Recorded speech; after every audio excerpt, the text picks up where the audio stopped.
Hey folks, thanks for watching. I want to cover a few things in the video here today, namely wildfires. We've seen the issues with some of the smoke over the Midwest, New England, some of that's trying to clear out here finally today. We've also seen kind of renewed activity in the southwestern U.S. with some winds that we saw yesterday, continuing to see extreme heat there today. And ultimately, we want to talk about the tropics. The Atlantic is heating up. We talked about that as a possibility as we got further into August. But I think it might be just as relevant that the Pacific is quieting down. So often in July, getting into early August here, we've seen some of that activity ramp up, and that ridging that's been trying to develop perhaps over the southern plains or the central U.S. this year get pulled further to the west. We've seen that same kind of pattern time and again. So with the Pacific starting to quiet down, perhaps we might have to worry about some heat and drought risk further out of the forecast. At least that's what some of these distant model runs are telling us. So we'll get the chances of that kind of at the end of this video here, but plenty to cover in between. Tropical Storm Dexter continues to spin on the eastern part of this satellite loop here. I'm just going to go kind of east to west. Seen continuing southeast precipitation here over the last 24 to 48 hours. It's going to continue as we go through this week. Saw some light showers and storms here over the Indiana and Illinois border. Saw two supercell thunderstorms at least here over eastern Colorado, pushed north to south overnight with some hail reports. Continued precipitation over the Canadian prairie. And then you see these high wispy cirrus clouds here. That's the periphery of this upper level ridge that's just been parked here over the southwest, and you can see the wildfires burning underneath that. That's been an issue here of late. If we just kind of zoom back, I'm going to pull this back. This is all of the wildfire incidents being tracked right now across the western U.S. There are plenty of them. The two I kind of want to focus on here, at least as it relates to that satellite imagery. We have one. This is the Dragon Bravo fire on the northern rim of the Grand Canyon here. That continues to burn here this morning. And also the Gifford Fire over here in California. That's a very large one east of Santa Maria, west of the San Joaquin Valley and the Central Valley of California here. So those are burning. If I zoom in on that satellite from last night, there's those wispy cirrus clouds just cranking clockwise around that ridge. There's those fire complexes underneath, but this is kind of a neat natural color fire product from this ghost satellite. So overnight, you're going to see it. It's still keeping an eye on those hot spots here, some in southeast Arizona. No, it's probably hard to see on the video render. There's one in Southern California in that larger complex over in Gifford. So with that heat there today continuing, it's going to continue to be a concern watching these wildfire activities in the west. This Dragon Bravo complex has been especially impressive just over the last few days, burning south to north across this national park through the forest north of the Grand Canyon rim. This is pretty high elevation in this area as well. If we look over the last 30 days of precipitation, you can see part of the reason for this. While New Mexico, Colorado, parts of West Texas has seen, quote unquote, almost monsoon-like activity, we haven't seen it over here in Utah, the Colorado Plateau, down through southern Arizona. And we're drying out here. We added some wind gusts here recently, nothing too extreme, but 30 to 40 miles an hour over some dry area, with perhaps some dry thunderstorms. And you have a recipe for additional fire development and something we'll have to keep an additional eye on.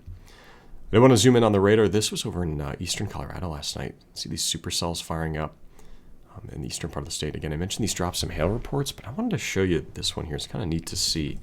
That flow kind of coming over the top like this around that southwest ridge, that provided that kind of extra kick for these. But as this first one developed here in eastern Colorado, you notice that early on in its life, just as it became a thunderstorm, it actually splits in two. There, do you see that split? 1 and 2. We call this a right mover. We call this the left mover or the left split supercell. And this can occur during we call it unidirectional or uniform shear in the upper layers of the atmosphere. So with the kind of winds just generally out of this direction, we see that split of the supercell there. And that was pretty textbook. There's actually a second left split here. Now the right one in the northern hemisphere often becomes dominant, and that was the case. So as this video goes forward, there's the two left splits, weaker. And then we call this the right moving supercell, because you'll notice after it kind of forms and matures, after those splits, it's going to move to the right of where we kind of initially thought. With that flow over the top, we thought, maybe it would head this way, but it's going to move to the right of that. So we call these right moving supercells. You see how it's almost pushing like due southwest before weakening overnight. Now it's easy to tell when night comes on during these radar loops of the southern plains, especially in July and August, because watch all these individual radars. Look at all the bugs that come out in late summer. If you've ever kind of been out in the rural areas of these states, you know how many bugs are out kind of in the evening after sunset, and the radars, how much they're picking up on. I mean, it's just blowing up. And right around that time, the storms start to die without that solar heating. Despite their appearance on radar, not a widespread severe event, but we do have some significant hail reports in here. Just a scattering of wind reports, and one tornado report over Florida yesterday. by and large, across the continental U.S., pretty quiet yesterday, just in terms of precip. Mentioned the slight showers and storms near the Wabash River in Indiana. There's the prairie precip and thunderstorms that we were talking about, and then the southeast continuing to stay wet along with central and eastern Texas here. The story today continues with that heat over the southwest. We see the reason for that with this dominant southwest ridging. We're also seeing some ridging develop here kind of over Ontario and Manitoba, and these two are going to be strengthening as we go through the 7-day forecast. So generally in this corridor here, given that strengthening, we're going to see some heat slowly build up this week, Monday, Tuesday, Wednesday, into Thursday and Friday as those temperature values begin to return back to more summer-like temperatures rather than this kind of cool start we've seen and enjoyed over the last kind of 48 to 72 hours. Jump over and look at the all hazards map from NOAA this morning. Again, with that jet stream flow coming over this area, some wind gusts remaining up, seeing those red flag warnings over the interior U.S., southern Wyoming, Utah, Colorado, Nevada. And white here are these extreme heat warnings posted for at least half of Arizona, a lot of the municipalities here. Heat advisories through southern California, and then a scattering of them over West Texas and New Mexico here. Those gray colors, unfortunately, linger across the upper Midwest and then into New England with that smoke that we saw on the satellite prompting those air quality concerns over that area. Flood watch posted for Georgia and eastern Alabama, and we do have one flash flood warning here, at least valid as this morning. This says 5:30. Let's make it about 6 a.m. here, see if that's still valid. Yeah, you can still see now additional flash flood warning. Some of that ongoing precip over South Carolina. I mentioned those temperatures. We've been enjoying some cooler temperatures in this corridor here, at least not the oppressive heat that we saw last week. There are those very hot temperatures in the desert southwest today under that ridge. But as both those ridges, there's one here and one here, as these strengthen, this is now Wednesday into Thursday, and you can start to see this kind of heat dome, if you will, expand all the way from Arizona up toward Maine. As those two ridges kind of work in tandem to bring 90s back to the Midwest. See hundreds getting back into the high plains over Kansas and Colorado, upper 80s in the eastern Corn Belt. That continues Saturday and Sunday out into Monday. We're expecting troughing to kind of move through periodically here over the northern plains, so seeing temperatures staying down here. So I get this forecast further into next week, you're going to see this heat start to shift over here in New England and start to shift over here into the northwest U.S., the Willamette Valley, parts of Washington. And despite some recent rainfall, this area is still dry, so we have to keep an eye on that area for some heat stress. Overnight temperatures stay a little bit muted relative to what we saw last week, so I'm taking this into Friday. We do see some low 70s start to creep up. Kansas City, Minneapolis, over towards Sioux Falls, staying in the kind of high 60s here over the central and eastern Corn Belt. But even if I take this into Saturday and Sunday, you'll notice it's brief, so we're not kind of placing, mid to high 70s overnight temperatures over this crop here for multiple days in a row. It's a rather brief pickup in those overnight temperatures. So while it is something of a small concern here late this week, it's not to the level of the heat stress like we were concerned about maybe in late July. I did mention that hurricane conversation earlier. I wanted to talk about the central and eastern Pacific. So when I showed this map last week, frankly, there were a lot more pretty colors, a lot more storms to talk about either south of Hawaii or in the eastern Pacific. We're seeing Henriette here weaken this morning. This is a tropical storm, and then potentially one more system to talk about. I'll be curious to see if we see yet another system after this, because the MJO that has been parked over the central and eastern Pacific as of the last kind of 2 to 3 weeks has started to exit stage left, if you will. And as that occurs, we're going to see some of this activity start to ramp down. And because of that, we have seen at times this ridging. We'll look at this in the forecast that has been trying to set up here, get pulled either over the southwest, if not all the way out into the Pacific. So this might happen one more time with this system if it strengthens further. In the eastern Pacific, this one now up to an 80% chance of development. And that might give us another week of that kind of yanking to the left. But if not, we have to keep an eye on the horizon of the forecast for some of this heat to build back in here in August, like we saw in some of the analogs that we talked about at the end of July. Now, that activity has started to shift further to the east over the Atlantic here. So we can see Dexter. We talked about that at the beginning. Dexter on this way is out to be a fish storm. We have the second system to watch, now up to, let's see what they're at with the percentages here at the National Hurricane Center. 50% chance of cyclone development over the next 7 days. We'll keep an eye on this one, likely to stay out to sea, but there is a scenario where if it forms on the southern edge of this risk zone, which is rather large, that it could sneak closer and closer over to the continental U.S. And seeing that activity now light up in the Atlantic. Jump over and look at satellites, still just passing the eye test here, not particularly active. So we see this slight area of unlikely development over the Bermuda Triangle here. But there's just that precipitation over the southeast. There's Dexter heading out to sea. We kind of have this general area of tropical thunderstorms here. This area might move up here to the northwest and become that larger risk area that we'll have to watch. But I'm really kind of keeping an eye, honestly, on this African easterly wave behind it to the east. This one, as it gets out, just given the trough and ridge pattern that's likely to set up over the Atlantic, has a more southerly trajectory toward the Lesser Antilles. If somehow over the next 10 days it kind of makes that trek this way, it could get into a more prime position for coming up either through the Gulf of Mexico, maybe north of the Greater Antilles, and getting close to the continental U.S. landmass. Very, very far away at this point, just kind of a very light concern in the far back of my head. You can see this from the ECMWF ensemble, all their member low pressure systems. I actually took this forecast out to August 11th, so this takes us out to Monday. You can see that wide area of risk from the National Hurricane Center because that thunderstorm complex that's expected to lift to the north over the next kind of 4 days, not expecting significant development, not quickly at least, but as you get further out, we can see some of these model runs have developed this into at least a tropical storm at this point, but over a wide kind of latitude, if you will. So if it stays near the southern periphery, one, it's going to stay over a little bit warmer water, and two, could have better trajectories toward the east coast of the United States. But again, pretty far out here. We're even into Monday, and by then I don't think we're going to have a clear answer either way.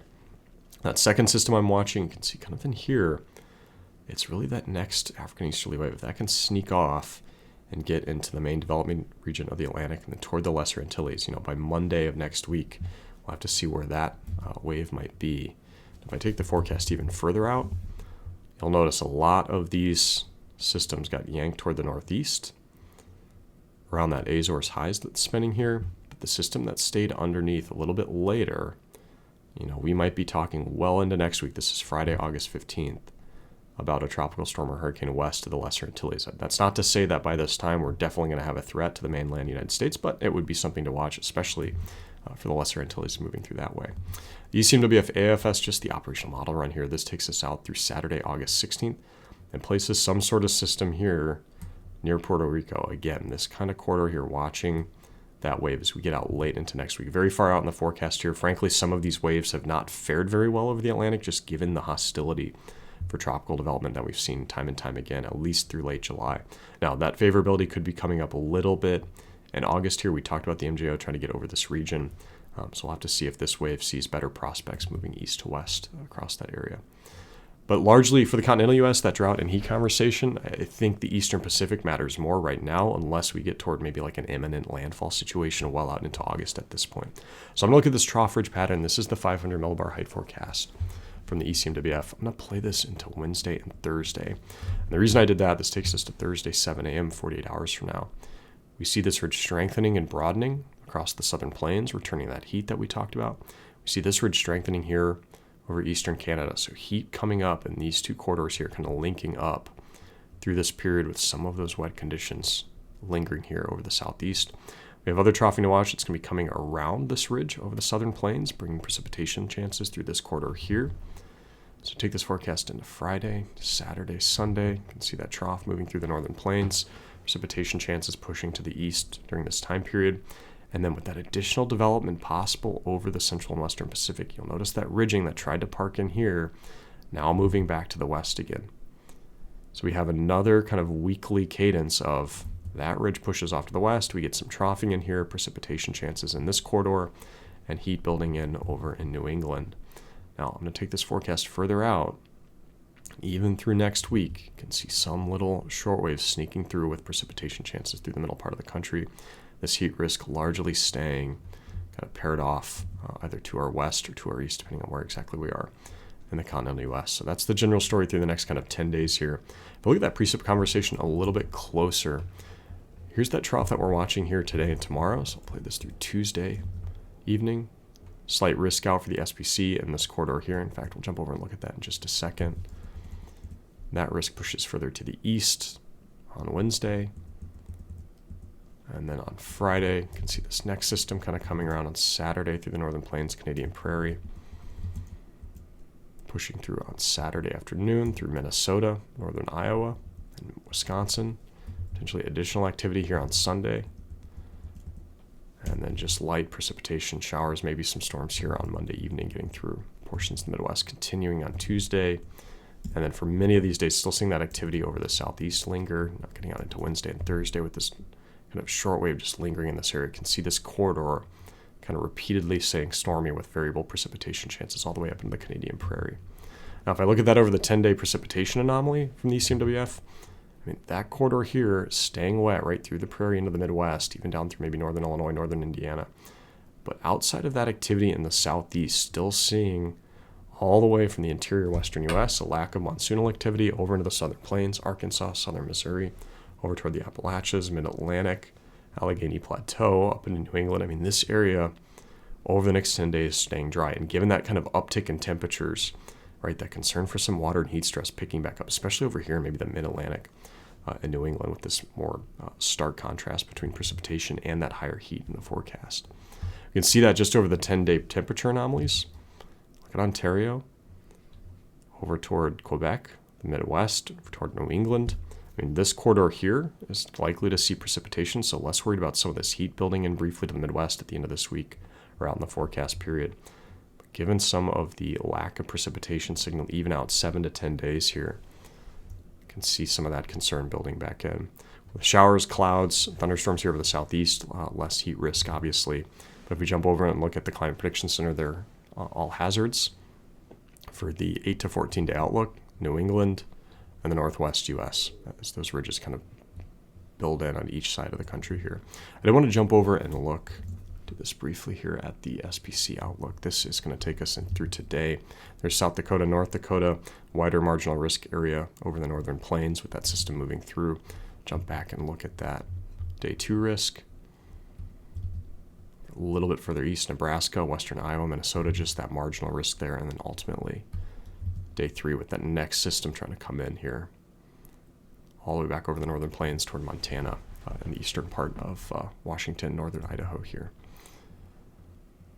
Now, I do want to look further out, so we're going to watch this ridge. This is the ECMWF AFS. This is going to take us through mid-August here. There's this ridge that we're watching this week over the southern plains and southwest. I talked about the Canadian one. We see these little short waves and troughs moving through the northern plains, depositing some sort of precipitation chance, maybe here over Iowa, northern Illinois through the 7 to 10 day forecast.